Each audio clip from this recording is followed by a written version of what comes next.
नमस्कार बंधुरा आमार सबुजेर गल्प चैनेले आपनादेर प्रत्येकके स्वागत जानाई। आज के आमादेर जे जगद्धात्री पूजार परिक्रमा द्वितीय पर्व आपनादेरके देखाच्छि, आपनारा देखते थाकुन। एई संगे संगे सबार शेषे आमार निजेर संस्थार जे पूजा सेटिओ देखते पाबेन एवं आमादेर संगे प्रजापिता ब्रह्मा कुमारी ईश्वरीय विश्वविद्यालयेर जे सदस्यरा এই কয়েক বছর আমাদের সাথে যোগ দেন, তাদেরও কিছু কথা তারা বলবেন এবং সর্বশেষে দেখতে পাবেন আমাদের এই গ্রামের পূজায় আমাদের গ্রামের মেয়েরা কিভাবে জগদ্ধাত্রী মায়ের নিরঞ্জনের আগে বরণ করছেন, তারা সিঁদুর খেলায় মাতছেন এবং মায়ের নিরঞ্জন পর্ব সেটি দেখাবো। আপনারা দেখতে থাকুন আমাদের এই বাসুদেবপুর কেন্দ্রিক জগদ্ধাত্রী পূজা। आशा करी आपनादेर प्रत्येकेर भालो लागबे एवं यदि आपनादेर पूजा भालो लेगे थाके ताहले परेर बछर आपनादेरके आसार आमंत्रण जानालाम एवं आमार प्रथम भिडियोतेई आगेर पर्वे जानिয়েছি किभाबे आसते होबे।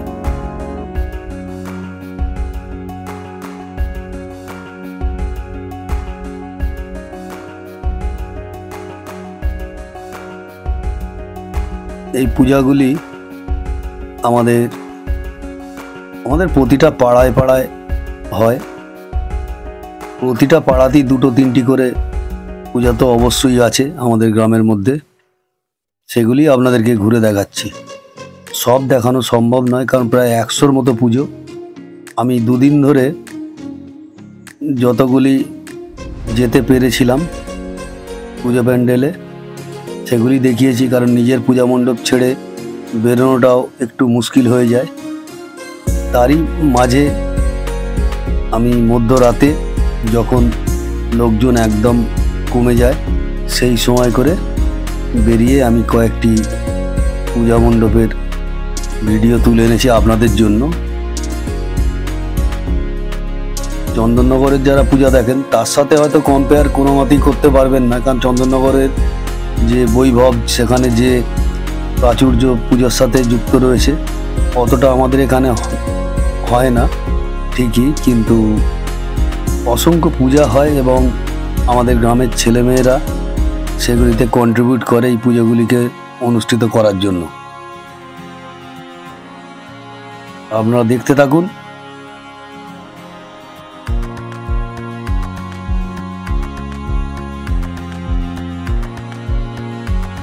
আপনি যদি আমার চ্যানেলে নতুন হয়ে থাকেন তাহলে অবশ্যই আমার চ্যানেলটি সাবস্ক্রাইব করার জন্য আপনাদেরকে অনুরোধ জানাচ্ছি এবং ভালো লাগলে লাইক এবং কমেন্ট করতে ভুলবেন না। প্রয়োজনে বন্ধু বান্ধবদের মধ্যে শেয়ার করতে পারেন। আমাদের মোনালিসা সংস্কৃতি সংসদে প্রতি বছরের মতো আমাদের সাথে যুক্ত রয়েছেন প্রজাপিতা ব্রহ্মা কুমারী সংস্থার সদস্যা দিদিরা, ভাইয়েরা, বোনেরা। তারা আজকে এখানে যে বিষয়টি তুলে ধরছেন সেটা আমি না বলে ওনারা সেটি বলবেন। আপনারা প্রত্যেকে শুনতে পাবেন যে আজকের সমাজে এই যে মেডিটেশন, রাজযোগ এগুলো কিসের জন্য দরকার সেই ব্যাপারে ওনারাই বলবে, আপনারা একটু শুনুন। ओम शांति। आज के আমরা প্রজাপিতা ব্রহ্মা কুমারী ঈশ্বরীয় বিশ্ববিদ্যালয় থেকে এখানে দেখানো হচ্ছে যে আজকে মানুষের যে চিন্তা ভাবনা কোথায়, বা এই যে আমরা যে কোন দুনিয়াতে আছি, আজকে আমরা কলিযুগের লাস্ট অন্তিম সময়ে দাঁড়িয়ে আছি, কিন্তু আজকে কলিযুগের মানুষের মধ্যে আজকে পাপাচার, ভ্রষ্টাচার, দুর্নীতি সমস্ত কিছু বেড়ে গেছে। তো আজকে আমরা সেই কলিযুগ থেকে নতুন একটা দুনিয়াতে যাব, তো কিসের আধারে যাব সেটাই আমাদের এই চিত্র প্রদর্শনীর দ্বারা দেখানো হচ্ছে, যে আমাদের খাবার যেরকম আছে, জৈসা বর্ণ বৈসা মন, যেমন আমরা খাবার খাবো সেই রকমই আমাদের মন তৈরি হবে। তো যদি আমরা যদি সাত্বিক আহার খাই, মানে নিরামিষযুক্ত আহার বা শুদ্ধ আহার যদি পরমাত্মার ঈশ্বরকে স্মরণ করে যদি খাই, তাহলে আমাদের মন অবশ্যই ভালো থাকবে, আর মনের সাথে সাথে আমাদের শরীরও ভালো থাকবে। এখানে দেখানো হচ্ছে শ্রীকৃষ্ণের যে বাল্যবেলা, এটা একটা সত্যযুগের সিন বা নতুন দুনিয়ার একটা সিন তুলে ধরা হয়েছে, যেটার মধ্যে দেখানো হচ্ছে যে আমাদের স্বরূপ শ্রীকৃষ্ণের যে ছোটবেলাকার রূপ যদি এত সুন্দর হয়, তার চরিত্র যদি এত সুন্দর হয়, তাহলে আমরাও যদি শ্রীকৃষ্ণের মতন যদি নিজের চরিত্রগুলোকে বা আমাদের ম্যানার্সগুলোকে পরিবর্তন করি, যে তার চরিত্র সমস্ত মানুষকে আকর্ষণ করে, সেই আকর্ষণটা হচ্ছে প্রেম, সেই আকর্ষণটা হচ্ছে আনন্দ, খুশি, সমস্ত কিছুটাই লুকিয়ে থাকে, সন্তুষ্টতা। তো সেই জিনিসগুলোকে আমরা এই রাজযোগের আধারে আমরা শিখতে পারি। সত্যযুগের যে আমাদের যে মানে ঘুম হবে, আজকে আমরা যেভাবে ঘুমাচ্ছি, নয় কেউ টিভি মোবাইল দেখে বা কোনো কিছু পরচিন্তন পরচর্চার মধ্য দিয়ে, নয় কিছু নিউজ পড়ে সেইগুলোকে আমরা চিন্তন করে আমরা ঘুমাচ্ছি, যে ঘুমটা তমপ্রধান হচ্ছে, যে ঘুমের মধ্যে আমরা কিছু খারাপ স্বপ্ন দেখি, যে ঘুমটা ঘুমানোর পরে সেই ঘুমটা আমাদের সুখ দেয় না। কিন্তু আজকে আমরা সেই রাজযোগ মেডিটেশন শেখার পরও যদি আমরা একটু মেডিটেশন করে যদি আমরা একটু ঘুমাই, তাহলে পরে আমাদের সেই ঘুমটা হবে শতপ্রধান, যে ঘুমের মধ্যে আমার থাকবে সব কিছুটা আনন্দ, সুখ, হালকা সব কিছু দিক থেকে। আজকে আমরা যে পিকনিক করছি, যে পিকনিকটা আমরা বাইরে গিয়ে করছি, পিকনিক কার সঙ্গে আমরা করতে পারি? পিকনিক আমরা করতে পারি নিজের ফ্যামিলির সঙ্গে। ফ্যামিলি বলতে যে নিজের ফ্যামিলি আছে, মা বাবা ভাই বোন সবার সঙ্গে, যে আমরা যে একটা আমরা পিকনিকটা করছি কোথায়? বাইরে গিয়ে, বন্ধু বান্ধবের সঙ্গে। তো পিকনিক কখনো বাইরে গিয়ে হয় না, পিকনিক আগে নিজের ঘরকেই আগে সুন্দর তৈরি করতে হয়। তো সেই জিনিসটাই এখানে তুলে ধরা হচ্ছে। আর সব থেকে বড় জিনিস যেটা জানবো আমরা, আজকে আমরা জানতে পারবো যে আমি কে আসলে, যে আমি একটা শরীর। আমরা এতদিন জেনে এসেছি আমি শরীর, কিন্তু শরীর কিন্তু সব কিছুটা নয়। শরীরের মধ্যে আমাদের যে এনার্জি আছে, যেটাকে আমরা বলি আত্মা বা প্রাণ, সেটা আমাদের কোথায় আছে আমরা কেউ জানি না। আমরা বলি যে এখানেই আমাদের আত্মা থাকে, আসলে আত্মা বা প্রাণ থাকে দুই ভুরুর মাঝখানে, যেখানে আমরা টিপ পড়ি, এখানেই আমরা বলি যে থার্ড আই। আজকে আমরা শরীরের চোখ দিয়ে হয়তো আমরা দেখেছি রোগা, মোটা, কালো, ফর্সা বা নেগেটিভ জিনিসটাকেই আমরা দেখি। আমরা পজিটিভ কতক্ষণ দেখি? 24 ঘন্টার মধ্যে আমরা কতক্ষণ আমরা নিজের প্রতি কতটা ভালো ভাবি বা অন্যের প্রতি কতটা আমরা ভালো ভাবি, সেটাই এখানে দেখানো হচ্ছে। আত্মার পিতাই হচ্ছে সেই পরমাত্মা, পরম পিতা পরমাত্মা শিব, যাকে নিরাকার পরমাত্মা, যে আমাদের আসল পিতা, সেই পিতার কে দেখতে কেমন আছে? তিনি হচ্ছেন সৃষ্টিকর্তা, যাকে আমরা শিবলিঙ্গ রূপে যাকে আমরা পূজা করছি। আমরা যে শিবের মাথায় জল ঢালছি, দুধ, গঙ্গা জল, মধু, কিন্তু এই সবগুলো যে দিচ্ছি, এর মানেটা প্রকৃত অর্থে কি আছে? আমরা কাঁটা জাতীয় ফলটাকেই বা কেন দিই, কি কারণে দিই? কিন্তু তার উত্তর আমাদের কাছে নেই। কিন্তু এই রাজযোগের দ্বারা আমরা নিজেকেও জানতে পারবো বা নিজের পিতাকে জানতে পারবো, সেটাই। আর এই রাজযোগ শিখলে পরে কতটা খুশিতে থাকা যায় মনের দিক থেকে। প্রকৃত সুখ শান্তি কোথায় আছে? বাহ্যিক জগতে সেটা নেই, সেটা হচ্ছে অন্তরের জগতে আছে, যে জগৎটা হচ্ছে আমাদের ভিতরে, যেটা বাজারে সুখ শান্তি পাওয়া যায় না, খুশি পাওয়া যায় না, আনন্দ পাওয়া যায় না, সেটা বাজারে কিনতে পাওয়া যায় না। সেটা পাওয়া যায় একমাত্র মেডিটেশনের দ্বারা। নিজের মনকে, আত্মাকে পরমাত্মার সঙ্গে যখন আমরা যুক্ত করব, তখনই আমরা সেটাকে জানতে পারবো আরো গভীরভাবে এর মধ্যে কতটা শান্তি আছে। তো এই রাজযোগ শেখার পরে আমাদেরই একটা জয়পুরের ভাই আছে, উনি এসেছেন, এখানে আসেন, বছরে একবারই আসেন শুধুমাত্র এই প্রদর্শনীকে তুলে ধরার জন্য। তো এই ভাই আপনাদের বলবেন যে রাজযোগ মেডিটেশন করলে পরে কতটা উপকার পাওয়া যায়। ওম শান্তি। প্রজাপিতা ব্রহ্মকুমারী ঈশ্বরী বিশ্ববিদ্যালয়ের থেকে আমরা সঞ্জয় ভাই বলছি। তো আমরা রাজযোগ শিখছি এখানে। রাজযোগের থেকে আমাদের জীবন সহজ এবং সরল হয়ে যাচ্ছে। যে আজকে মানুষের যে দুঃখ, যে কষ্ট, যে মানুষ একটা সিদ্ধান্ত নিতে পারছে না, যে কি করে সেটা সঠিক সিদ্ধান্ত নেওয়া হবে। এটা আমাদের রাজযোগ যে ব্রহ্মকুমারী সংস্থা থেকে যে রাজযোগ শেখানো হয়, এই রাজযোগ থেকে আমরা আমাদের জীবনে সুখ, শান্তি, আনন্দ, প্রেম, একজন অপরজনের প্রতি প্রেম, ভালোবাসা এটা উৎপন্ন হবে। আজ মানুষের কাছে প্রেম ভাব দিনে দিনে কমতে যাচ্ছে। তো সেইগুলো আবার আমরা অটুট রাখার জন্য এই সংসারে আমরা এরকম রাজযোগ মেডিটেশন প্রজাপিতা ব্রহ্মকুমারী ঈশ্বরী বিশ্ববিদ্যালয় থেকে শেখানো হয়। এর থেকে অনেক মানুষের হচ্ছে অনেক উন্নতি হয়েছে জীবনে। এবং আরও আমরা এটাই চাই, আমাদের ভারতবর্ষ যে আছে, ভারতবর্ষ আগে ছিল বলছে সোনার সংসার ছিল। আজকে ভারতবর্ষ সোনার সংসার নেই। আজকে মানুষের মধ্যে প্রেম ভাব নেই। সেই জন্য আজকে আমাদের এত জীবনে দুঃখ কষ্ট। সেই দুঃখ কষ্ট থেকে আমরা আবার কি করে আমাদের সুখ শান্তির সংসার নিয়ে আসব, সেই জন্য আমরা এই প্রদর্শনী লাগানো হয়েছে মোনালিসা সাংস্কৃতিক সংসদ থেকে এবং ব্রহ্মকুমারী দুজনেরই সহযোগিতায় আমরা সবাই মিলে আমরা ভারতবর্ষকে আবার আমরা তৈরি করতে চাই। সেই সুখের সংসার, সেই সবার মধ্যে যেন আনন্দ প্রেম থাকে, সেইটাই আমরা সবার কাছে তুলে ধরবো। এবং এটা সেইখানে ওয়ার্ল্ড ব্যাপী এটা চলছে। আমাদের যে প্রজাপিতা ব্রহ্মকুমারী ঈশ্বরী বিশ্ববিদ্যালয়, এটা 140টা দেশে এই সংস্থা কাজ করছে, আর নিঃশুল্ক, কোনো পয়সা লাগছে না।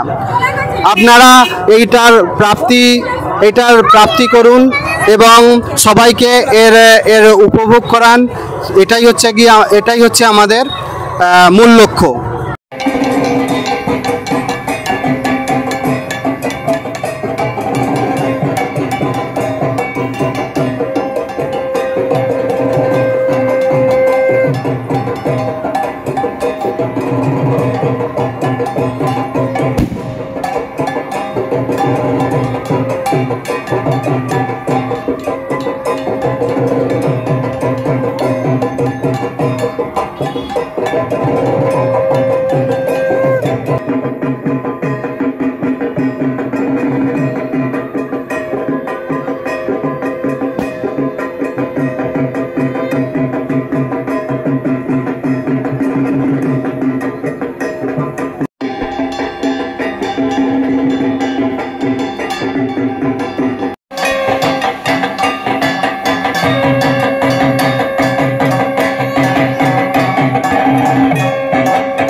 চলো চলো নিয়ে চলো।